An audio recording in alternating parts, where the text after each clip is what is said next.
everyone, welcome to a new KK Q&A. So before I actually start this, I just want to tell you guys a little quick thing about the top K. So basically today is Monday and the Garyun charts that I have been waiting for are still not out yet. So what I'm thinking about is because I have schools on Monday, Tuesday, and Wednesdays, I will actually take like Thursday to be able to edit the videos and then bring out to you guys on Fridays. So that's when Top K is going to be unleashed. So it is going to be, uploaded this Friday, and hopefully Gayun charts will be out by then. And then so you guys will get to vote basically for this week's. You guys can still vote. But starting next week, voting will start pretty much on voting for this week. Yeah, for this week it will end on Thursday, and then for next week's countdown it would be from Friday to Thursday. Okay, so you guys still have time to vote for whoever you want, and to tell me your top 5 as well. So let's get to answering some questions. Okay, the first one we have Lauren. I don't know if I should pronounce the E or not. I'm so sorry for the name pronunciations. Okay, so she is from Belgium, and her question to me is, I really want to learn Korean. Do you think it's difficult for someone who lives in Europe?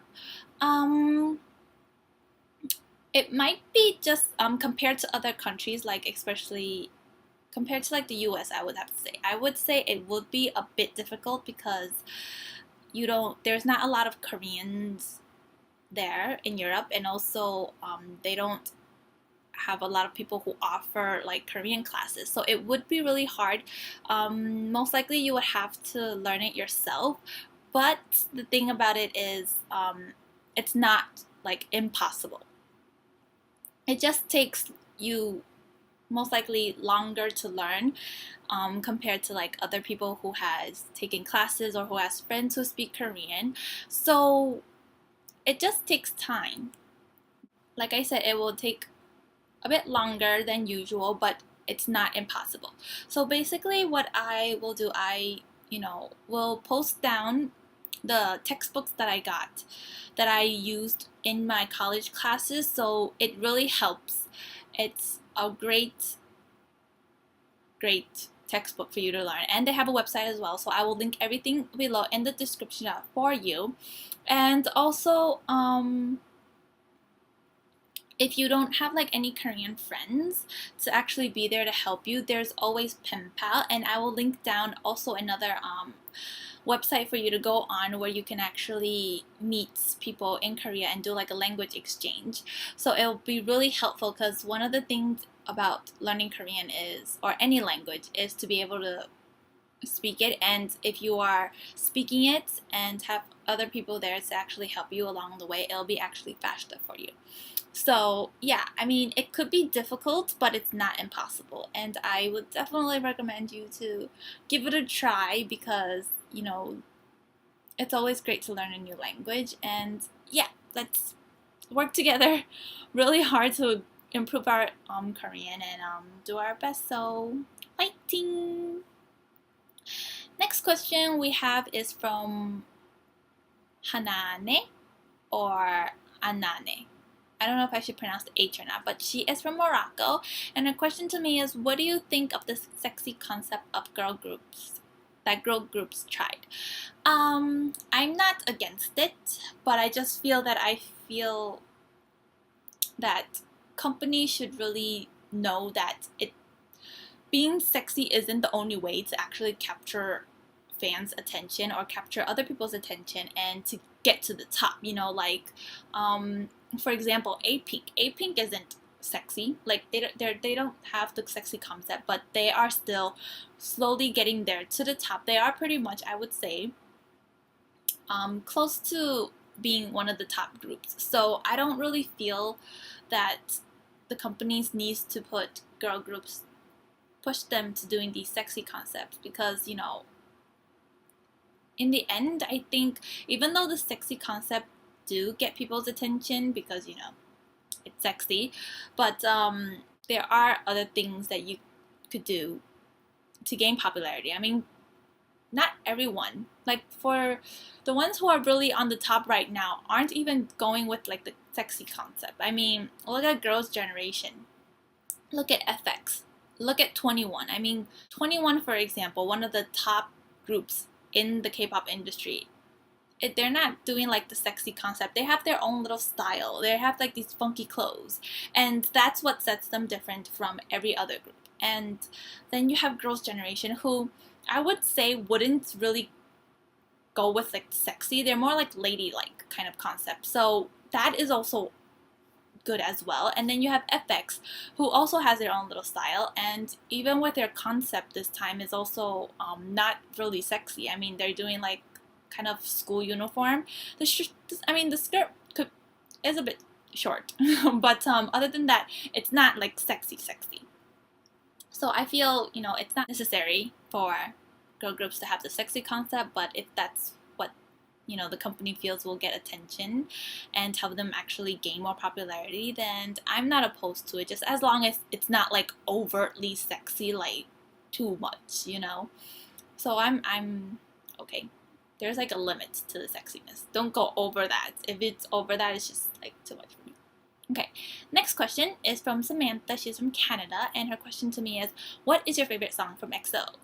That is quite a hard one because I really like pretty much all the songs that they have released, but like I said, I am a fan of like slow songs. So as of like now, it is still Angel Noe Sesanuro. It is still my favorite song. It is a really beautiful song, and I just love it. Okay, next is from Renelle. She is also from Canada, and her question to me, she has two questions actually. The first question, so I'll read the questions. Do you prefer girl groups over boy groups? Why or why not? And do you have any idol group in mind that you think should belong to another entertainment company? So the first question, do you prefer girl groups over boy groups? Why or why not? I actually don't have a preference between girl groups and boy groups actually. For me to like a group, it's based on the whole package. So their style, their music, their personality, and also their performance. So are they able to sing and dance on stage live? So that's actually what it comes down to when it comes down to like what I like in a group and if I would follow them or not. But I would say as a girl, there are like boy groups capture my attention much easier than girl groups, but like just sex wise, having it be like girl or boy, I don't really pay attention to that. Like I say, I look at the whole package and see if they have what it takes. And yeah, so I mean, if I really had to say it, like, do I prefer girl groups over boy groups? No, because I like all groups. I don't care about girl groups. So yeah, I don't have a preference between if it's girls or boys. So yeah, but I will have to say girl groups will have to take a bit of time for me to get into. But yeah, if they have what it takes, I will definitely be following them and be a fan of them. So our next question, do you have any idol group in mind that you think should belong to another entertainment company? I have never thought of that question before because I feel every group represents their entertainment company, so they belong with that entertainment company. But if I had to choose like a group that I feel that should be promoting more and should have a better agency, I would probably say UKISS. I feel that they have what it takes to be one of the top groups, but with the lack of appearances on TV and everything. I mean, I know that they are doing really well in Japan, but in like Korea, they're not as popular as I think they should be. And I think one of the problem is most likely like I would say their company, but yeah. But if you want to like me to put them in another entertainment company, it's kind of hard because looking at all of the entertainment companies,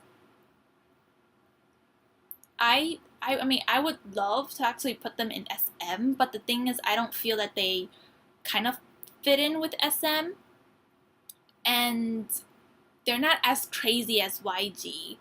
And then you have Starship Entertainment. I don't know, it doesn't fit. And then you have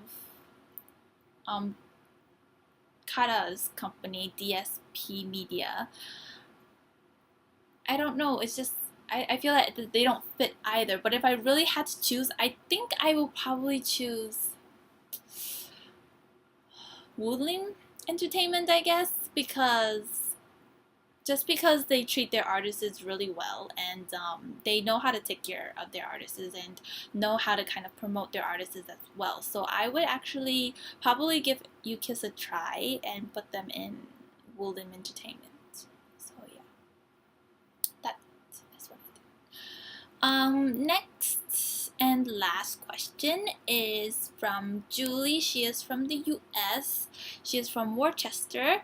Her question to me: what is the first K-pop album you have ever bought? So my first ever K-pop album I ever bought is actually not a physical like album that I have with me. There's a really funny story to it. So basically I told you guys that I got back into K-pop, and it was because of Dongbang. And so I kind of went to my local library and wanted to test by chance to see if they have like Korean albums, and they actually did. They actually had Dongbang's Rising Sun, and so I borrowed it, and I returned it. But then the library said that I never did, and so thus I had to pay for the CD, which was $22. I will always remember that because I know I returned it. I put it in the little slot and everything, but yeah, they said they don't have it. So that would probably be my first ever K-pop album that I bought. But physically, that I have owned like right now, the first one is I actually bought 2 CDs. Dongbang Shinki's Hayaya, their summer special, and also the Christmas special that they did with Super Junior. That CD. I should know, but I don't remember it off the top of my head right now. Show Me Your Love. There you go. I got it. Okay, Show Me Your Love. So yeah, those are the 2 albums that I bought together because they were together. So they're actually my first K-pop album. So yeah, that is all for this time, and I had fun answering these questions. These are absolutely great questions. They're like picking my brains. You guys are picking my brains with these questions, but I love it because it helps me to actually think a little more when it comes to all these. So yeah, if you have any questions for me, just comment below. And also just to tell you guys, Xia Junsu's poster giveaway is still going on. It will end on Wednesday. So if you haven't enter if you want. And that is all now. See you guys next time. 안녕.